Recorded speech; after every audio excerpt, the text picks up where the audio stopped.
नमस्कार. आज आहे आपल्या ब्लॉगचा 5वा दिवस. आता लवकर मी उठलेले एक्सरसाइजसाठी. एक्सरसाइज करण्याआधी मी थोडासा वॉर्मअप करून घेते, त्याच्यामुळं एक्सरसाइज झाल्यावरती त्रास होत नाही.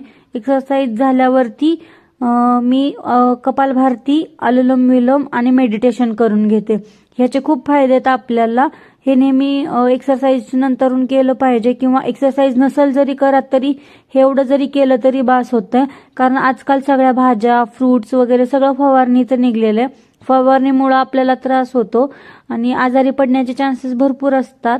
त्याच्यामुळं एक्सरसाइज करणं खूप गरजेचं आहे. एक्सरसाइज झाल्यानंतर आवरून झाले. आता आवरून झाल्यावरती पटकन निघते आता ऑफिससाठी, कारण परत खूप ट्रॅफिक होतं. त्याच्यामुळं मी लवकरच निघते आणि आपल्या ऑफिसचा टायमिंग पण लवकर असल्यामुळं मला लवकरच निघावं लागतं. आता तुम्ही बघू शकता की किती ट्रॅफिक आहे हे. त्याच्यामुळं आपल्या ऑफिसला लेट जायला होऊ नये म्हणून लवकरच निघतो आम्ही. तुम्हाला माझे व्लॉग आवडत असतील तर तुम्ही माझ्या चॅनलला सबस्क्राईब करून घ्या. भेटूया आता उद्याच्या एका नवीन व्लॉगमध्ये. थँक्यू.